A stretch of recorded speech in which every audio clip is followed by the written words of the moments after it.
The sea stretched endlessly before us, its vast, untamed surface catching the last light of the sun. A golden glow shimmered over the waves, and the boat beneath us rocked gently, as if urging something unspoken to the surface. It was just William and me, alone, suspended between sky and water. The world behind us, his life, his relationship, my restraint, felt distant, almost unreal. I stole a glance at him. William McAllister. My best friend. My straight best friend. His shirt was unbuttoned halfway, revealing the firm lines of his chest, sun-kissed and glistening from the sea air. He leaned back against the boat's railing, beer in hand, gaze fixed on the horizon. Relaxed, confident, untouchable. But there was something different about him tonight. I needed this, he sighed, rolling the cold bottle against his neck. Just you and me. No stress. No expectations. I let out a short laugh, masking the pang in my chest. Yeah? No expectations sounds nice. It was a lie. I had expectations. Dangerous ones. William wasn't just another friend. He was the man I had wanted, in ways I knew I shouldn't. Years of stolen glances, fleeting touches, late-night conversations laced with something heavier than friendship. But there was always a barrier, a woman's name in the equation. Mia. His girlfriend. The one who called him 3 times before we left shore. The one he was supposed to marry someday. But tonight, something in him was unguarded. Or maybe willing. You're quiet, William observed, turning his head toward me. His gaze, sharp green eyes, softened by liquor and something unreadable, settled on mine. Thinking too much? I smirked, taking a sip of my own drink. Maybe. About what? You. Nothing important, I said instead. William studied me, his lips curving into a slow, knowing grin. I don't buy that. He shifted closer, the space between us shrinking. A small thing, probably nothing to him. But to me? It was oxygen in a room set ablaze. I swallowed. You never buy anything I say. Because you suck at lying.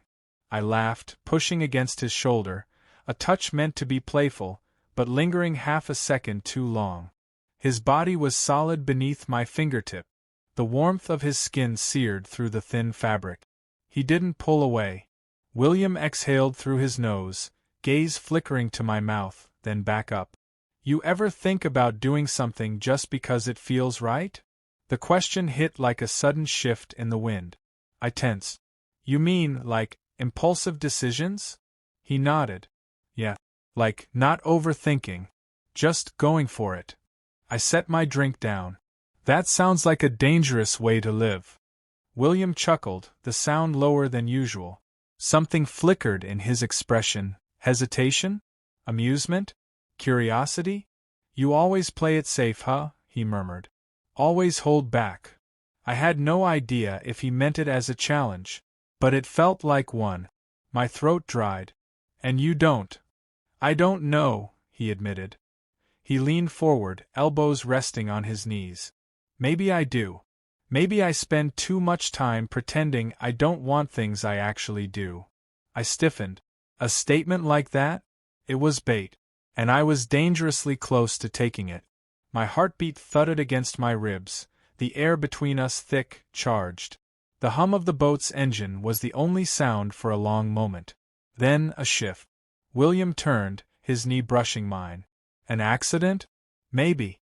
But he didn't move away. You ever think about that? He asked, voice lower, rougher. I should have deflected. Should have laughed it off, let the moment slip into the night like waves against the hull. But I didn't. I met his gaze, and in that moment the world tilted, not from the boat, not from the alcohol, but from him. From the unspoken thing between us. And I was about to find out if William would be the one to cross it. The ocean around us had darkened, mirroring the sky above. The air was thick, not just with the scent of salt and liquor, but with something heavier, something unspoken. William sat across from me, his shirt still undone, the soft glow of the boat's deck lights casting long shadows over his skin. He had been watching me. Not in the way a best friend does. Not in the way William used to. I took another sip of my drink, willing the heat in my chest to settle. It didn't. You ever regret not doing something? He asked suddenly. His voice was different, quieter, rougher, like he was testing the weight of his words before setting them free. I frowned, swirling the amber liquid in my glass. What kind of something? William smirked, but there was no humor in it. His eyes flickered to my mouth before darting away. You know, he shrugged, as if it was nothing. Something you thought about doing but held back. Because you were scared it would change things. My fingers tightened around my glass. The way he was looking at me, the way he was talking, it was a crack in the foundation of what we were. Change things how? I asked carefully. William exhaled, running a hand through his already messy hair. You ask too many damn questions. I laughed, but it came out uneasy. This conversation, it was an edge, a tipping point, and I didn't know whether I wanted to lean forward or back away.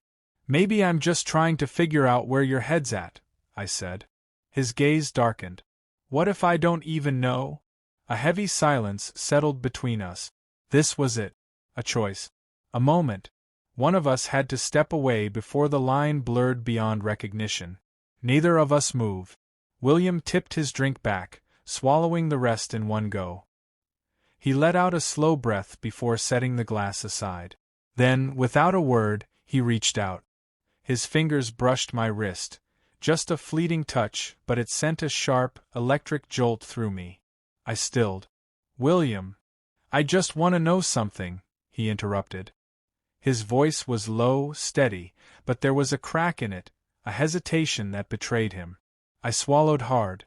The way he was looking at me, it was dangerous. It was reckless. What do you want to know? I asked, barely recognizing my own voice. William's fingers lingered against my skin. Why do I keep thinking about this? My pulse hammered. He was giving me an opening. A door left ajar.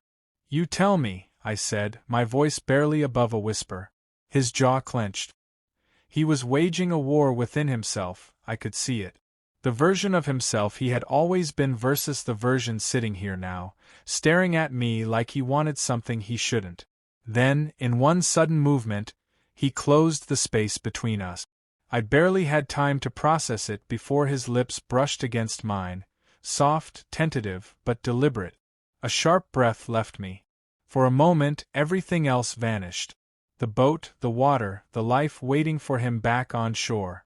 Just him. Just this. I didn't pull away. I should have, but I didn't. William made a low, frustrated sound, as if the kiss itself was unraveling him. Then he leaned in harder, his fingers curling around the back of my neck, his breath hot and unsteady against my skin. I gripped his shirt, unsure whether I was pulling him closer or holding myself back. The taste of whiskey lingered between us, warm and intoxicating. Then, just as suddenly as it began, he tore himself away. William sat back, running a shaky hand down his face. Fuck. I didn't say anything. I couldn't. His chest rose and fell with uneven breaths, his hands flexing against his knees like he wasn't sure whether to reach for me again or put as much distance between us as possible. He exhaled, shaking his head. I don't know why I did that. Liar. I let out a slow breath, keeping my voice steady. Do you regret it? He stared at me, his throat working. He didn't answer right away. Because he didn't know. His silence should have been my answer. Should have been enough to push me away, to remind me of everything wrong about this. But then, his gaze dropped back to my lips. A beat. Then another. He was thinking about doing it again. And that was the moment I knew. This wasn't over. Not yet. The air between us was heavier than the ocean pressing against the hull. William's gaze was sharp, unreadable, filled with something dangerous. Neither of us spoke, but the silence wasn't empty. It was thick with everything we had just done, everything we were about to do. He had kissed me. And now he was staring at me like he wanted to do it again. I leaned back slightly, watching him, measuring the way he was fighting himself, gripping the edge of the boat like it could anchor him back to the life he was supposed to live. I should have helped him find that anchor. I should have said something to break the tension, to put us back where we belonged. But I didn't. "Tell me to stop," he said, voice rough. I swallowed. "Do you want to stop?" His jaw clenched. A muscle in his neck twitched. He was at war with himself, and I was the battlefield. William exhaled harshly. "This is insane." I gave a small, humorless laugh. "Yeah, it is." He ran a hand through his hair, his fingers tugging at the strands in frustration. "I have a girlfriend." I stiffened.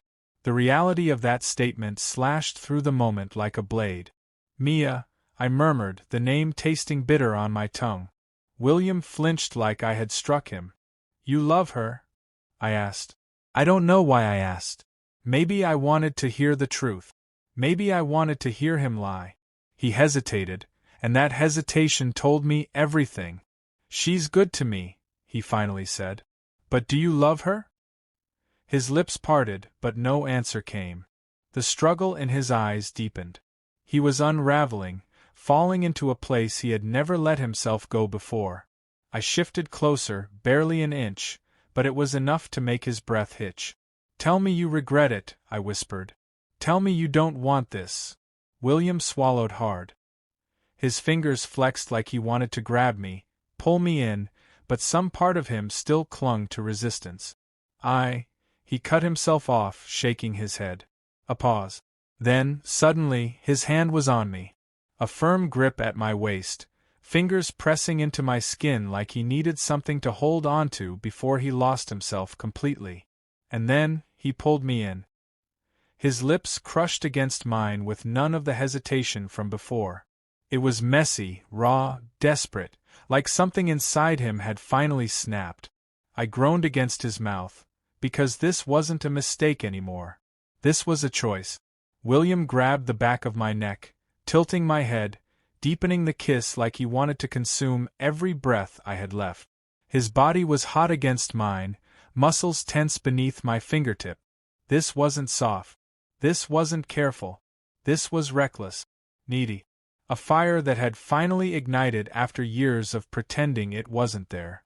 I pushed him back against the railing, my hands sliding under the open fabric of his shirt, feeling the solid warmth of his chest. He groaned into my mouth, his fingers digging into my waist. "Fuck," he whispered between kisses, his breath heavy. "We shouldn't." "Then stop," I murmured, biting his bottom lip. A sharp exhale. He didn't stop. William kissed me harder, as if trying to erase the guilt, the doubt, the world outside this boat. And for a while I let him. I let us. The ocean rocked beneath us, but we didn't care. Then, a sound. A buzzing. A vibration. William froze. His breathing was ragged, his forehead resting against mine as the reality of the moment crashed back in. I looked down. His phone. Lighting up on the deck between us. Mia. Her name glowed against the screen like a warning. A reminder. A consequence waiting to happen. William exhaled, his hands still on me, still unwilling to let go, but his mind was already halfway back to where it belonged. I stepped away first. He swallowed hard, staring at the phone as if it had just ripped him out of a dream he didn't want to wake up from. I crossed my arms, forcing my voice to stay steady. "You gonna answer that?" He didn't move, didn't breathe. Then, finally, he reached down, grabbed the phone, and turned it off. I blinked. "William." He met my gaze, and for the first time that night, he looked sure of something. He stepped toward me, close enough that I could still feel the heat of his skin, the taste of him lingering in the air. "I don't know what this means," he admitted. "I don't know what the fuck I'm doing right now." I held his gaze, heart pounding. "Neither did I. But I know I don't want to stop." And just like that, the last line between us disappeared. The night had turned into something neither of us could take back. William stood there, his phone now a dead thing in his hand, the screen black, just like the space we had stepped into, uncertain and endless. The air between us was thick, still charged with the heat of everything we had done, And yet, there was something new now. Something colder. Reality. I watched him, waiting for the regret to settle in his features, for the weight of the choice he had made to slam into him like a wave. But it didn't. Not yet. His breathing was uneven, his lips swollen from everything we had stolen from each other tonight. And still, he didn't move away. I swallowed hard. So what now? William exhaled sharply, running a hand through his hair. His shoulders were tense, like he was bracing for something he wasn't ready to face. I don't know, he admitted, voice hoarse. The ocean rocked beneath us, the boat swaying, but it wasn't the movement making my stomach churn. It was him. What we had done. I should have said something, should have told him that this was a mistake, a moment of weakness, a thing that would never happen again. But the words wouldn't come, because I wasn't sure if they were true. I stepped closer, watching the way his breath hitched, his fingers twitching like he wanted to reach for me again. Like he still wanted more. Are you gonna pretend this didn't happen? I asked. William flinched just slightly. He closed his eyes for a moment before opening them again, greener than I'd ever seen them, burning with something dangerous. I don't know how to pretend, he said, voice barely above a whisper. I let out a breath, a bitter smile tugging at my lips. Could have fooled me. His jaw tightened. You think I've been pretending? I huffed out a humorless laugh.